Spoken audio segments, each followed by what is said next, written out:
Hello बच्चों, केम education YouTube channel पे आपका स्वागत है। अभी हम क्लास सेवन्थ चैप्टर 9 कर रहे हैं।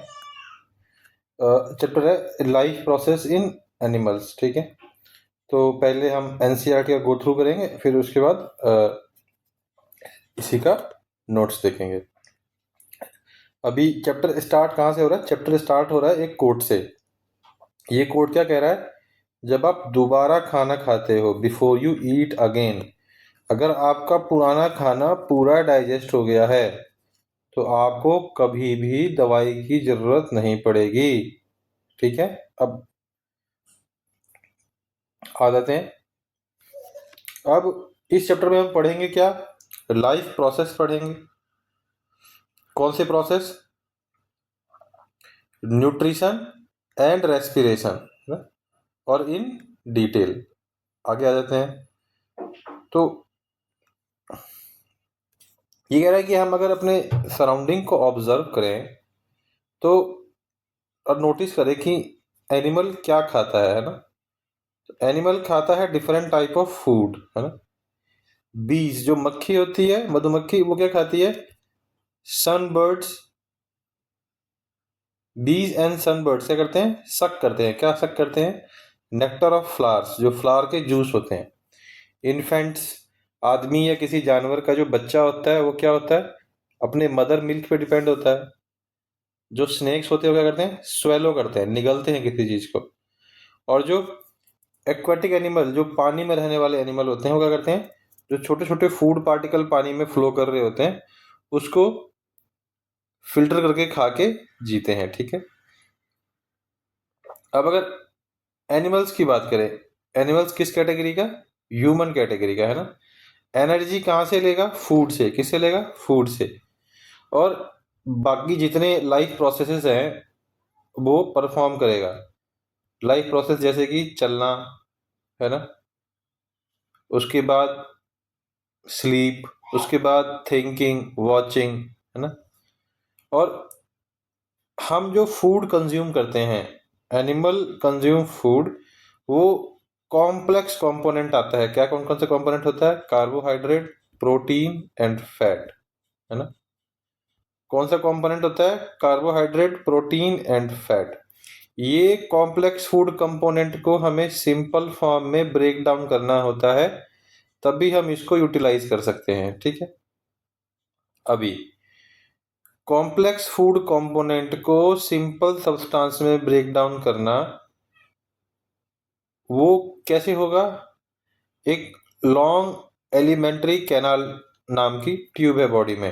अगर आप ये पिक्चर देखोगे, ये पिक्चर आपने याद करनी है अच्छे से।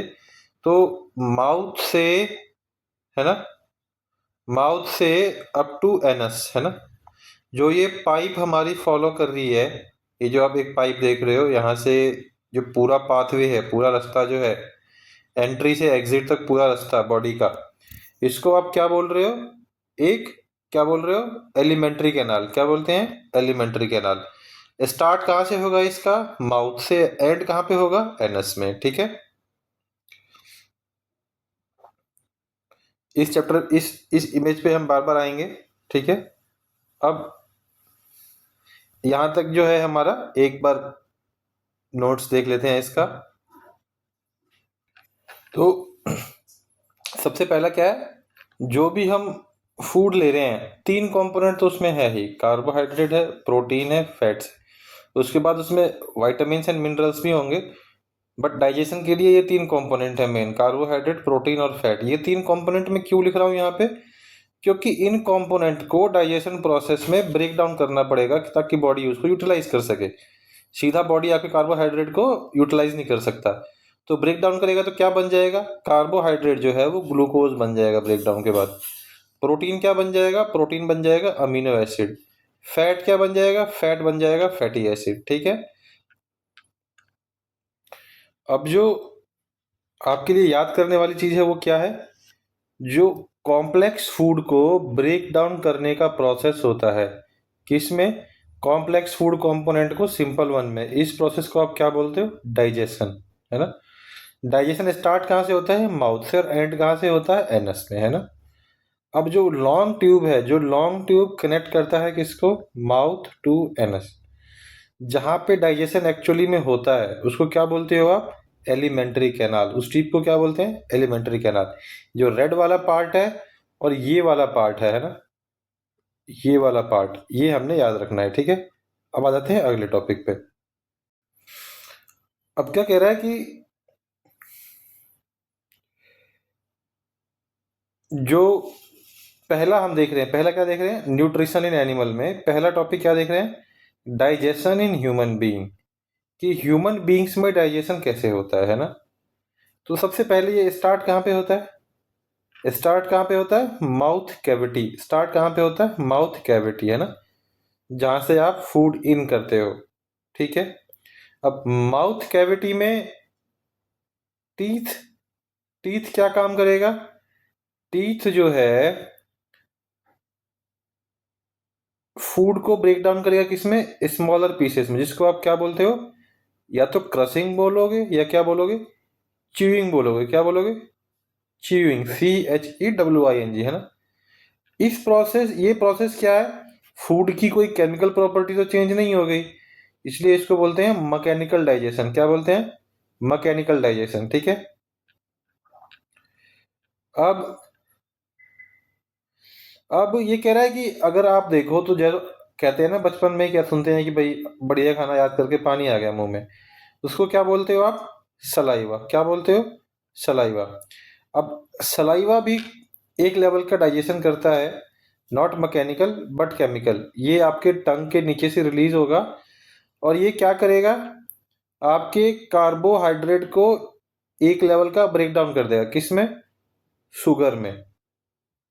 तो क्या कह रहा है कि अगर आप कोई भी रोटी लेते हो, चपाती लेते हो, उसको 30-60 सेकेंड तक अगर उसको चबाते हो तो यू विल टेस्ट कि कैसा आ रहा है, ये मीठा टेस्ट टेस्ट आ रहा है। कैसा टेस्ट आ रहा है, मीठा टेस्ट आ रहा है, ठीक है।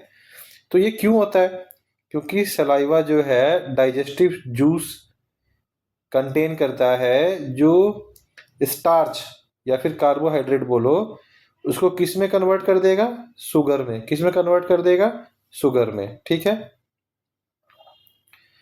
इसका एक हमें एक्सपेरिमेंट करने को भी बोला है। एक्सपेरिमेंट में क्या करने के लिए बोला है, बोला 2 टेस्ट ट्यूब ले लो, एक में बॉइल्ड राइस ले लो और एक में बॉइल्ड राइस चबाने के बाद ले लो, है ना। दोनों में पानी डालो, फिर आयोडीन डालो दोनों सॉल्यूशन में, ठीक है। तो आयोडीन डालने के बाद क्या बोला कि देखा, बोला जो बॉइल्ड राइस है वो ब्लू ब्लैक, है ना। जो टेस्ट ट्यूब ए में था, जो टेस्ट ट्यूब बी जिसमें च्यूड चबाया हुआ बॉइल्ड राइस था, है ना, वो क्या था, या तो कलर चेंज नहीं किया और बहुत लाइट ब्लू ब्लैक हुआ, है ना।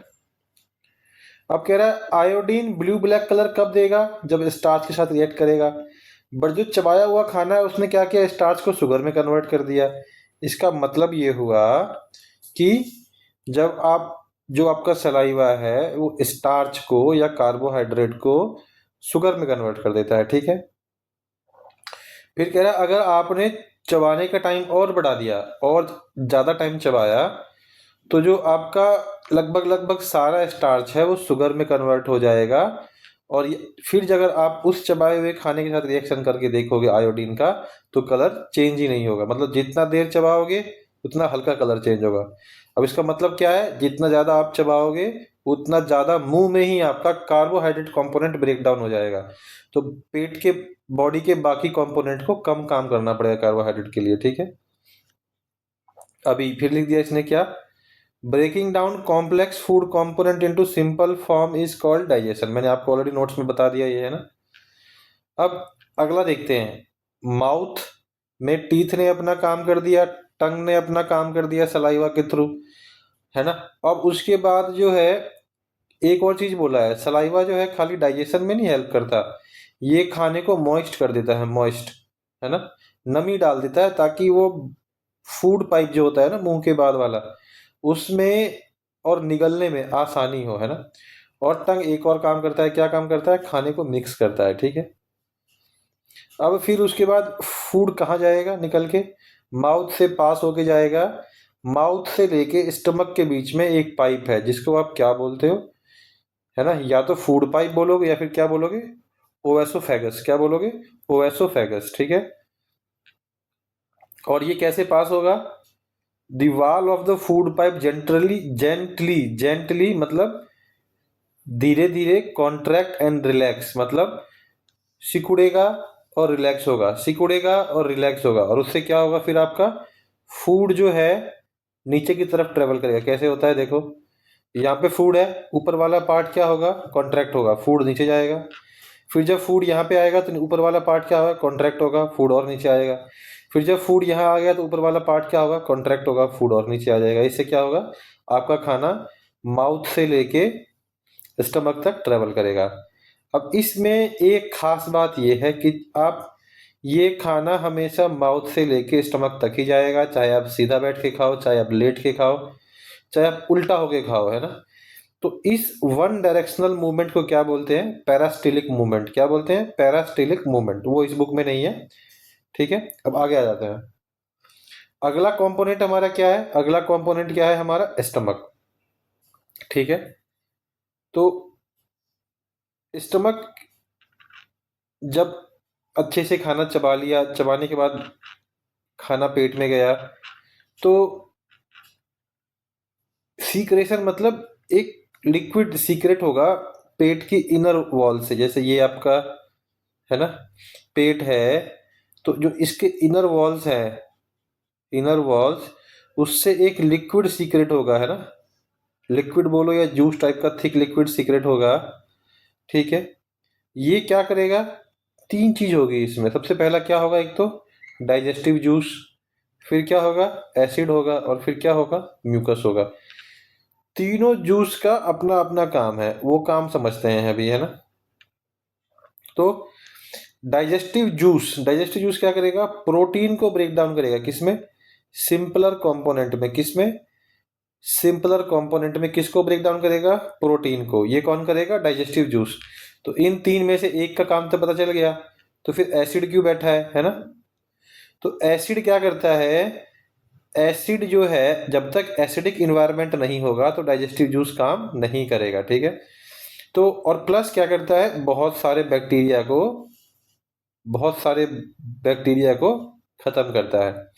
अब देखो, एसिड ने क्या किया, एक एसिडिक इन्वायरमेंट क्रिएट किया जिसकी जिसके प्रेजेंस में डाइजेस्टिव जूस अपना काम कर पाया।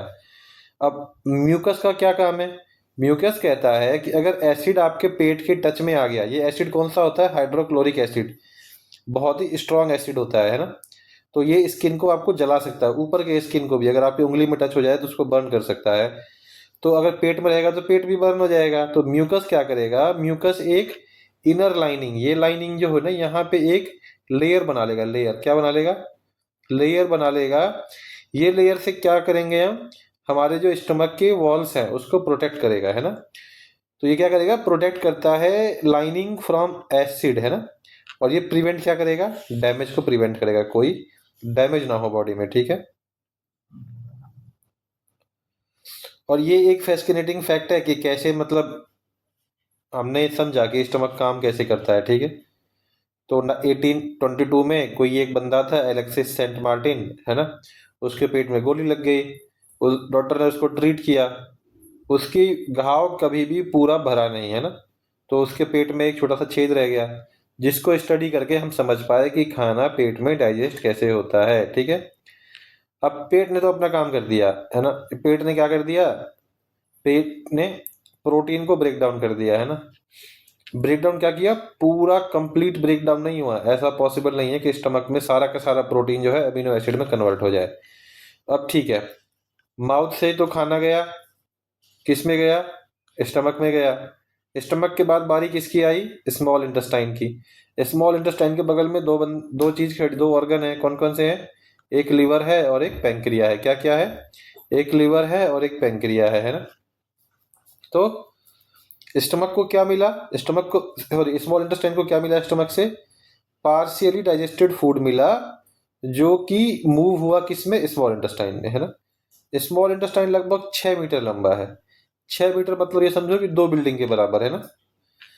और स्मॉल इंटेस्टाइन जो है लॉन्गेस्ट पार्ट है एलिमेंट्री कैनाल का। कोई भी आपसे क्वेश्चन पूछ सकता है कि भाई तुम्हारे बॉडी का जो एलिमेंट्री कैनाल है उसका लॉन्गेस्ट पार्ट कौन सा होगा, तो उसको क्या बोलेंगे, स्मॉल इंटेस्टाइन। अब स्मॉल इंटेस्टाइन किससे मिल, intestine receive digestive secretion from 3 sources. Stomach के अंदर जो सीक्रेशन हो रहा था वैसे ही स्मॉल इंटेस्टाइन में भी एक सीक्रेशन होगा, सेम उसमें केमिकल नहीं होंगे, अलग होंगे। एक तो inner lining of intestine, intestine की जो अपनी लाइनिंग होगी है ना वहां से, और 2 मोर स्ट्रक्चर, किस किस से, लिवर से और पैंक्रियास से। ठीक है, लिवर क्या देगा आपको, लिवर देगा बाइल। बाइल बाइल क्या देगा, एसिड को करेगा किसमें, एसिड को छोटे छोटे ग्लोब्यूल्स में कन्वर्ट करेगा है ना, पूरा एसिड को, सॉरी सॉरी, बाइल जूस क्या करता है आपके फैट को, फैट को क्या करेगा, डाइजेस्ट करेगा, किसके हेल्प से, जो इसमें एसिड प्रेजेंट होता है उससे, है ना। फिर पैंक्रिया की बारी आ गई। पैंक्रिया सीक्रेट करता है क्या, पैंक्रियाटिक जूस, है ना। ये क्या होता है, बेसिक इन नेचर होता है, और ये जो फूड में एसिड प्रेजेंट होता है उसको न्यूट्रलाइज करता है ना। और जो पैंक्रियाटिक जूस होता है वो कार्बोहाइड्रेट, प्रोटीन और फैट्स तीनों को ब्रेक डाउन करता है ना। और जो डाइजेस्टिव जूस निकलेंगे किससे, स्मॉल इंटेस्टाइन से, वो फैट, प्रोटीन और जो थोड़ा सा कार्बोहाइड्रेट डाइजेस्ट नहीं हुआ था उसको और सिंपल फॉर्म में ले आएंगे। ठीक है, और जो स्मॉल इंटेस्टाइन की अगर आप इनर लाइनिंग देखोगे अंदर तो वो कुछ ऐसी दिखेगी, है ना, ऐसी दिखेगी वो इनर लाइनिंग। इस इनर लाइनिंग में जो छोटे छोटे ये हेयर लाइक स्ट्रक्चर आए हुए हैं, हेयर लाइक दिख रहा है ना, या फिंगर लाइक बोलो, फिंगर लाइक स्ट्रक्चर आ रहे हैं, इसको क्या बोला जाता है, विलाई। क्या बोला जाता है, विलाई, VILLI, है ना। ये करते क्या है, ये आपके फूड से जो न्यूट्रिशन है उसको एब्जॉर्ब करके ब्लड में डाल के, और फिर ब्लड इसको पूरी बॉडी में भेजेगा। ठीक है, तो inner lining of small intestine is thin and has thousand of finger like projection, है ना। ये क्या करेंगे, सरफेस एरिया बढ़ाएंगे, किसका बढ़ाएंगे, न्यूट्रिशन एब्जॉर्प्शन के लिए सरफेस एरिया बढ़ाएंगे। ठीक है, अब फिर एक आपको बढ़िया चीज बताई गई है क्या, कि सेलिएक डिजीज के बारे में बताया गया है। किसके लिए बताया गया है, सेलिएक डिजीज का। ये क्या है, बॉडी रिएक्ट करता है कब, ग्लूटेन से। ग्लूटेन क्या होता है, एक प्रोटीन है जो आटा में, बार्ले में, राई में पाया जाता है। ये जो रिएक्ट करने से जो रिएक्शन होता है इसमें स्मॉल इंटेस्टाइन की इनर लाइनिंग को डैमेज कर देगा, है ना। कौन सी लाइनिंग को डैमेज करेगा, विलाई को, जिस जो काम क्या करता है, न्यूट्रिएंट एब्जॉर्ब करने का, मतलब एब्जॉर्ब कर नहीं पाएगा, है ना। तो वैसे आदमी को फिर क्या बोलते हैं, आप ऐसा खाना मत खाओ जिसमें ग्लूटेन हो। तो वैसा क्या खाएंगे, फिर मिलेट खाओ, मिलेट जैसे कि ज्वार, बाजरा, रागी, है ना। ये गुड अल्टरनेटिव है किसका, ग्लूटेन फ्री खाने का। उसके बाद स्मॉल इंटेस्टाइन ने तो अपना काम कर दिया, लगभग लगभग सारा खाना जो था स्मॉल इंटेस्टाइन में क्या हो जाता है, डाइजेस्ट हो जाता है। ठीक है, अब इस large intestine is around 1.5 metre, लगभग लगभग एक 6 फुट के बंदे के बराबर होगा ये। It is shorter than small intestine, भाई 4 टाइम्स छोटा। फिर भी इसका नाम लार्ज इंटेस्टाइन क्यों है, क्योंकि ये ऐसे तो छोटा होता है कि अगर ये स्मॉल इंटेस्टाइन है और लार्ज है ना, बट अगर वैसे देखोगे तो स्मॉल इंटेस्टाइन का डाया कैसा होगा, एक छोटा पतले पाइप के बराबर होगा, बट लार्ज इंटेस्टाइन क्या होगा, चौड़ा होगा। तो इसकी वजह से वो क्या बोलते हैं, लार्ज इंटेस्टाइन। ठीक है, लेंथ की वजह से नहीं बोलते, विड्थ की वजह से बोलते हैं। ठीक है, क्यों, रीजन क्या है, ये वाइडर है, इसके लिए क्या बोलते हैं इसको, लार्ज इंटेस्टाइन। लार्ज इंटेस्टाइन के लिए क्या करेगा, आपके खाने से वाटर और कुछ सॉल्ट्स, सॉल्ट्स मतलब खाली नमक नहीं, और भी कंपोनेंट, उसको क्या करेगा, एब्जॉर्व करेगा बॉडी में। और जो आपका वेस्ट है, जो खाने से सारा न्यूट्रिएंट्स एब्जॉर्ब करने के बाद जो वेस्ट है वो क्या है, उसको आप बोलते हो सेमी सॉलिड वेस्ट, जिसको बोलते हैं स्टूल, है ना, जो हम बॉडी से बाहर निकालते हैं। ये lower part of the body में आपके स्टोर हो जाएगा, जिसको क्या बोलते हो आप, रेक्टम। क्या बोलते हैं, रेक्टम, जहाँ पे सारा स्टूल आपका स्टोर होगा। तो कह रहा है कि जैसे फाइबर रिच फूड खाओगे आप, जैसे कि फ्रूट्स हैं, वेजिटेबल्स हैं, होल ग्रेन्स, है ना, ये आपको हेल्प करेंगे किसमें, लार्ज इंटेस्टाइन को प्रॉपरली फंक्शन करने में, और कैसे प्रॉपरली फंक्शन करने में, आपके स्टूल को इजीली पास करने में। जो कॉन्स्टिपेशन वाली प्रॉब्लम होती है, जो हम बोलते हैं कि बड़े आदमी जो बोलते हैं कब्ज वगैरह हो गया, तो अगर फाइबर खाएंगे तो उनका जो स्टूल है वो सॉफ्ट रहेगा और आसानी से इजेशन, खाने को बाहर निकालना फाइनली एनस के थ्रू, इसको क्या बोलते हैं, इजेशन। तो इजेशन जो हमारा है वो क्या होगा, इजी होगा, है ना। अभी लार्ज इंटेस्टाइन में अगर आप देखोगे तो बहुत सारे छोटे छोटे लिविंग ऑर्गेनिज्म, जिंदा ऑर्गेनिज्म होते हैं, जिसको आप क्या बोलते हैं, बैक्टीरिया। कौन से बैक्टीरिया, गुड बैक्टीरिया। ये गुड बैक्टीरिया किस में हेल्प करेंगे आपको, डाइजेशन में।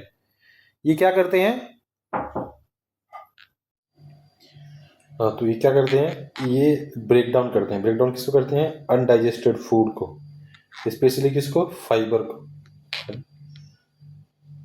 और इसेंशियल न्यूट्रिएंट्स प्रोड्यूस करते हैं।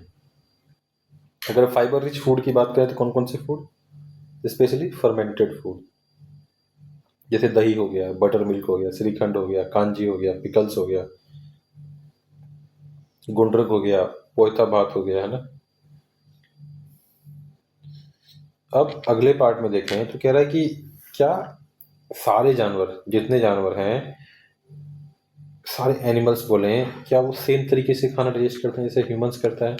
तो ऑर्गेनिज्म टू ऑर्गेनिज्म थोड़ा सा डिफर करेगा, तो वो देखते हैं क्या डिफर करेगा। तो अगर ग्रास ईटिंग एनिमल्स की बात करें, जैसे काऊ है, बफेलो है ना, वो क्या करते हैं, पार्शियली च्यू करते हैं ग्रास को, है ना, और स्वेलो कर जाते हैं, थोड़ा सा चबाया और उसको निकाल के पेट में ले आए। अब in the stomach partially digestion of the food takes place. थोड़ा सा डाइजेशन किस में होगा, स्टमक में होगा। The partially digested food is brought back to the mouth for gradual chew. जो पार्शियल डाइजेस्टेड फूड था स्टमक में, उसको वापस लिया जाएगा किसमें, माउथ में, और उसको चबाएंगे। तो जो आप भी देखते हो, गाय भैंस जो है जुगाली करती रहती है, चबाती रहती है। ये जो प्रोसेस है खाने को वापस लाना माउथ में, पेट से, और उसको चबाना, जो क्या कहते हैं, रूमिनेशन। क्या कहते हैं, रूमिनेशन। एनिमल्स जो होती हैं ये जो ऐसा करते हैं तो क्या बोलते हैं, रूमिनेंट्स। अगर आप वैसा देखोगे तो एक काउ जो है अराउंड 8 आवर्स खाली किस में इन्वेस्ट करता है, खाना चबाने में, ठीक है। अब एक बर्ड का देख लेते हैं। बर्ड में क्या बोलता है, बर्ड क्या कहता है, बर्ड के पास टीथ तो होते नहीं है, तो वो चबाएगा कैसे। बट उनके पास एक चैम्बर होता है बॉडी में, जिसको क्या बोलते हैं, गिजार्ड। क्या बोलते हैं, गिजार्ड। अब क्या हो गया, food is ब्रेकन down by the contraction and relaxation of the wall of the gizzard. ये गिजार्ड जो आप देख रहे हो, ओएसोफेगस के बाद स्टमक के बाद जो आप गिजार्ड देख रहे हो, ये क्या करेगा, ये छोटा होगा बड़ा होगा, छोटा होगा बड़ा होगा, और इसमें क्या होंगे, छोटे छोटे कंकड़ पत्थर होंगे, ग्रिट, है ना, छोटे छोटे पत्थर होंगे। उसकी हेल्प से जो है वो खाना जो है उसमें सारा पिस जाएगा अच्छे से, ठीक है। अब आगे देखिए तो ये कह रहे हैं कि we have learn that the nutrients from digested food are carried out different part of the body. अलग अलग बॉडी के पार्ट में अलग अलग फूड डाइजेस्ट होगा, ऐसा हमने देखा पहले ही, है ना। कुछ न्यूट्रिएंट्स किस में हेल्प करेंगे बॉडी को रिपेयर करने में, है ना। कुछ किस में हेल्प करेंगे, एनर्जी देने में, जैसे शुगर है ना, शुगर किस में जाएगा, एनर्जी देने में। तो the process by which nutrients are converted into usable energy is called respiration. तो जो भी आप प्रोटीन, कार्बोहाइड्रेट, फैट, जो भी विटामिन मिनरल्स ले रहे हो, उसको यूजेबल एनर्जी की, बॉडी की एक एक सेल उसको यूज कर पाए, इस प्रोसेस को क्या बोलते हैं, रेस्पिरेशन, ठीक है। तो अगर रेस्पिरेशन की बात करें तो हर एनिमल रेस्पायर करेगा, मतलब जो ये रेस्पिरेशन वाला प्रोसेस होगा, सांस लेके ऑक्सीजन ले जाना, खाने को बर्न करना, उसके बाद एनर्जी लेना, CO2 बाहर निकालना, ये जो रेस्पिरेशन प्रोसेस है, और वैसे इसको क्या बोलेंगे, रेस्पायर। तो दुनिया के जितने ऑर्गेनिजम्स हैं, सारे ऑर्गेनिज्म रेस्पिरेशन करेंगे, ठीक है। अब रेस्पिरेशन अगर ह्यूमन बीइंग में देखें तो ह्यूमन बीइंग क्या करेगा, पहले ब्रीथ इन करेगा। ब्रीथ इन मतलब एटमॉस्फेयर का एयर सारा अंदर लेके जाएगा, उसके बाद क्या करेगा, ब्रीथ आउट करेगा, सांस लेके बाहर छोड़ेगा सारा, ठीक है। ये सारा वो कंटिन्यूसली करेगा। इस कंटिन्यूस प्रोसेस में क्या हो रहा होगा, ऑक्सीजन तो बॉडी ले रही होगी और कार्बन डाइऑक्साइड बॉडी बाहर निकाल रही होगी, ठीक। सिंपल सांस अंदर लेना, सांस बाहर छोड़ना, इस प्रोसेस को क्या बोलते हैं, ब्रीदिंग। क्या बोलते हैं, ब्रीदिंग। अब ये कह रहा है कि आप खाने के बिना 2 दिन रह जाओगे, पानी के बिना 1 हफ्ता रह जाओगे, बट सांस लिए बिना आप 1 या 2 मिनट से ज़्यादा, या 10 मिनट या 15 मिनट मैक्सिमम से ज़्यादा नहीं रह सकते हैं। मिनटों से ज़्यादा आप बिना ब्रीदिंग के सर्वाइव नहीं कर सकते। और हमारे बॉडी में एक, जैसे फूड का हमने देखा, वही वैसे ब्रीदिंग का पूरा सिस्टम है ना। स्पेशली सिस्टम है किसके लिए? ब्रीदिंग के लिए और रेस्पिरेशन के लिए। इस सिस्टम को क्या बोलेंगे? Respiratory system. क्या बोलेंगे सिस्टम को? Respiratory system. ठीक है। ये कह रहा है जिस रास्ते से आप एयर को इनहेल करोगे, है ना, और एक्सहेल करोगे, मतलब सांस बाहर छोड़ोगे, है ना, इसमें अलग अलग पार्ट बॉडी का आपको हेल्प कर रहा होता है इस करने में। सबसे पहला पार्ट कौन सा है? नाक।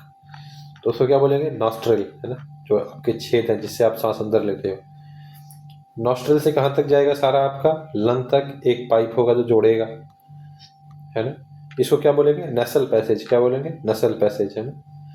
अब नाक में आप देखोगे छोटे छोटे क्या होते हैं? बाल होते हैं। ये बाल क्या करते हैं?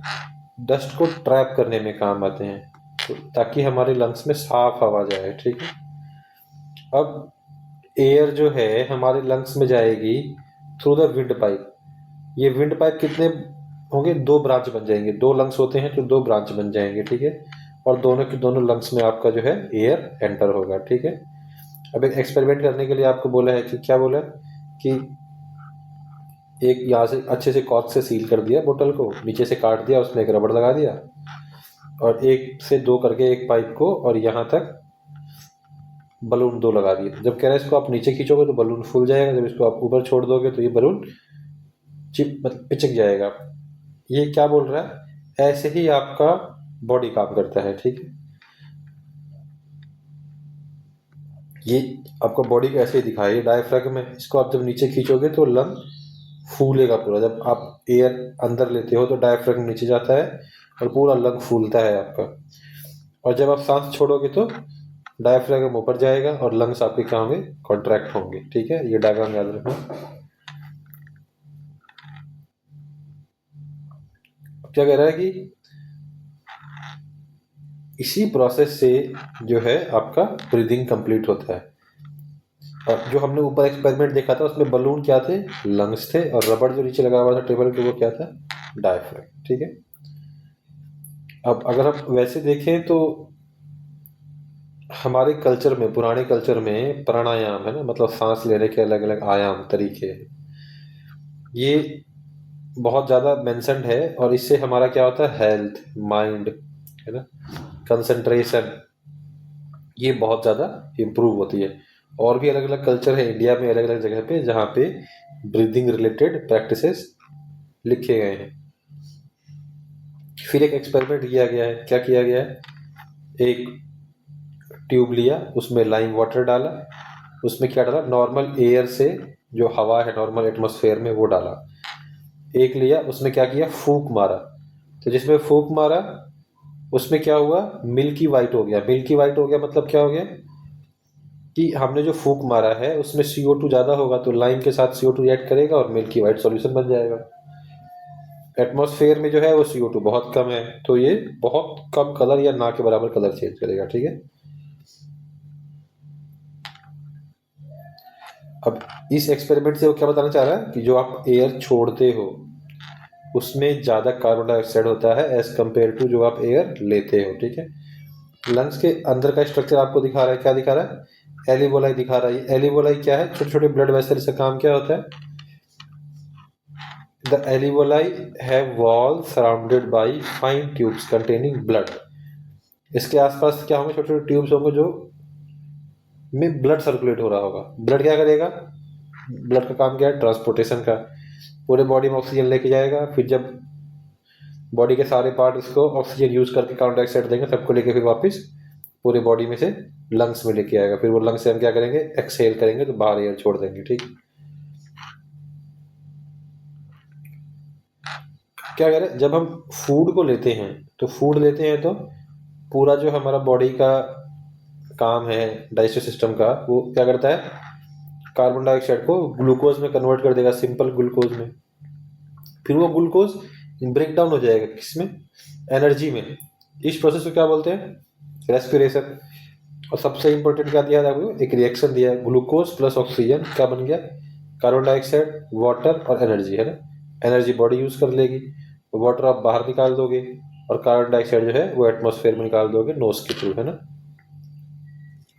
तो ये जो डायग्राम देखोगे आप, इसमें एक कितनी अच्छी चीज दी गई है कि जो आप एयर लेते हो अंदर, इनहेल करते हो, उसमें 16-17% तो ऑक्सीजन होता है और 4-5%, सॉरी, जब आप इनहेल करते हो तो उसमें 21% ऑक्सीजन होता है और ना के बराबर कार्बन डाइऑक्साइड होता है। बट जब आप सांस छोड़ते हो बाहर तो उसमें ऑक्सीजन कितना कम हो जाता है, 21 से 16 हो जाएगा और कार्बन डाइऑक्साइड कितना हो जाएगा, 0 से लगभग 4 से 5% तक बढ़ जाएगा, ठीक है। अब अगला क्या कह रहा है, ब्रीदिंग जो है, ब्रीदिंग कौन सा प्रोसेस है, फिजिकल, और रेस्पिरेशन क्या है, केमिकल। क्यों, क्योंकि रेस्पिरेशन में केमिकल रिएक्शन होता है। कौन सा केमिकल रिएक्शन होता है, ये वाला, ग्लूकोज ऑक्सीजन मिलके क्या बनाएगा, कार्बन डाइऑक्साइड, वाटर और एनर्जी, ठीक है। अब अगला देखें तो क्या कह रहा है कि हमारे बॉडी में एक यूनिक सिस्टम बना हुआ है न्यूट्रिएंट्स को ट्रांसपोर्ट करने का, ऑक्सीजन को ट्रांसपोर्ट करने का और बाकी अदर सब्सटेंस जैसे वाटर है, इस सारे सिस्टम को मिला के जो बना तो क्या बोलते हैं, सर्कुलेटरी सिस्टम। क्या बोलते हैं, सर्कुलेटरी सिस्टम। और ये सर्कुलेटरी सिस्टम कौन करता है, सारा ब्लड। और ब्लड को ये सर्कुलेशन करने के लिए कौन पुश करता है, हार्ट। हार्ट क्या करता है, पंप की तरह काम करता है, पूरे बॉडी में ब्लड को घुमाता रहेगा, है ना। उसके बाद एक स्मोकिंग का आपको बताया गया है। तो स्मोकिंग का सबसे मेन क्या है, स्मोकिंग फेफड़े में जाके क्या करेगा, कैंसर पैदा करेगा और बाकी सांस की बीमारियां जैसे कफ हो गया, खांसी जुकाम हो गया, है ना। और प्रॉब्लम यहाँ नहीं है, प्रॉब्लम ये है कि जो स्मोकिंग करके घर में कहीं बाहर कर रहा है तो उसके आसपास से जो लोग जा रहे हैं उनके अंदर भी वो एयर जाएगा और वो उनको भी बीमारियां होंगी। और ये जो इनडायरेक्टली स्मोकिंग ना करने की वजह से भी जो फैमिली मेंबर को बीमारी पड़ रही है उसको क्या बोलते हैं, पैसिव स्मोकिंग। क्या बोलते हैं, पैसिव स्मोकिंग, ठीक है। फिर उसके बाद बोला है कि ह्यूमन तो हमने देख लिया कैसे रिस्पायर करते हैं या ब्रीथ करते हैं, क्या बाकी के जानवर भी ऐसे ही करते हैं। तो 2-3 एग्जाम्पल हमें दिए गए हैं। तो एनिमल जो है, बर्ड, एलिफेंट, काऊ, गोट, लिजार्ड, स्नेक, ये सब तो जैसे ह्यूमन अपने लंग्स के थ्रू करता है वैसे ये भी अपने लंग्स के थ्रू करते हैं। बट जो पानी में रहने वाले, एक्वाटिक मतलब पानी में रहने वाले, एक्वा मतलब पानी, है ना। तो एक्वाटिक एनिमल जो है जैसे फिश है, उसके पास स्पेशल स्ट्रक्चर होगा। कौन सा स्ट्रक्चर, गिल्स। ये देख रहे हो आप, गिल्स ये बने हुए हैं, इनसे पानी पास करेगा, पानी इन करेगा, पानी आउट करेगा। और इसी में छोटे छोटे गिल्स के अंदर छोटे छोटे ब्लड वेसल्स होंगे जो क्या करेंगे, पानी से ऑक्सीजन ले लेंगे, पानी में कार्बन डाइऑक्साइड दे देंगे। इसीलिए अगर पानी में ऑक्सीजन नहीं रहा तो पानी के अंदर लाइफ खत्म हो जाएगी, ठीक है। उसके बाद बोला एम्फीबियंस, जो पानी और जमीन दोनों पे रहें, जैसे फ्रॉग्स हैं। तो उसमें क्या बोला है, जो छोटे फ्रॉग्स होते हैं, जो फ्रॉग्स के बच्चे होते हैं, वो तो गिल्स, जैसे फिश में गिल्स है वैसे ही गिल्स के थ्रू वो करते हैं, सांस लेते हैं। बट जो बड़े फ्रॉग्स होते हैं वो लंग डेवलप हो जाएंगे उनके, तो लंग्स डेवलप हो जाएंगे तो वो जमीन पे तो लंग्स से ब्रीदिंग करेंगे और जब पानी में जाएंगे तो स्किन को यूज करते हैं अपने बड़े फ्रॉग्स। किसको यूज करते हैं, स्किन को। किसके लिए, गैस एक्सचेंज करने के लिए। अगर आप अर्थवर्म देखोगे, जो कीड़े होते हैं मिट्टी में, है ना, वो क्या करते हैं, अपना मॉइस्ट स्किन यूज करते हैं, exchange of oxygen and carbon dioxide, अपने मॉइस्ट स्किन के थ्रू एटमॉस्फेयर से ऑक्सीजन कार्बन डाइऑक्साइड क्या करते हैं, एक्सचेंज करते हैं। मेन बात यह है कि कोई भी ऑर्गेनिज्म हो वो ब्रीदिंग या रेस्पिरेशन तो करेगा ही करेगा, है ना। लास्ट में क्या बोला है, डाइजेस्टिव सिस्टम हो गया, जैसे जैसे रेस्पिरेटरी सिस्टम हो गया, सर्कुलेटरी सिस्टम हो गया, जो ब्लड और हार्ट मिलके पूरे बॉडी में सारा सब कुछ अच्छा रिक्वायरमेंट के हिसाब से जो नेसेसरी पार्ट है वो पहुंचाएंगे और वहाँ से जो वेस्ट होगा फिर वो लेके आएंगे। इस सर्कुलेटरी सिस्टम जैसे हो गया, ऐसे और भी सिस्टम है बॉडी में, है ना। और सब मिलके एक साथ काम करते हैं जिसकी वजह से हम जिंदा रह पाते हैं, लाइफ को सस्टेन कर पाते हैं, है ना। और इन सब बाकी चीज़ों के बारे में क्या करेंगे हम, आने वाली क्लासेस में पढ़ेंगे, बाकी चीज़ों के बारे में हम आने वाली क्लासेस में पढ़ेंगे। So thank you everyone for watching complete video. So please like and subscribe. To further support us, you can donate us on this mentioned UPI। हमने अपना ईमेल आईडी और टेलीग्राम लिंक दिया हुआ है, अगर आपके पास कोई भी क्वेरी हो तो you can connect with us. Thank you again for watching the complete video.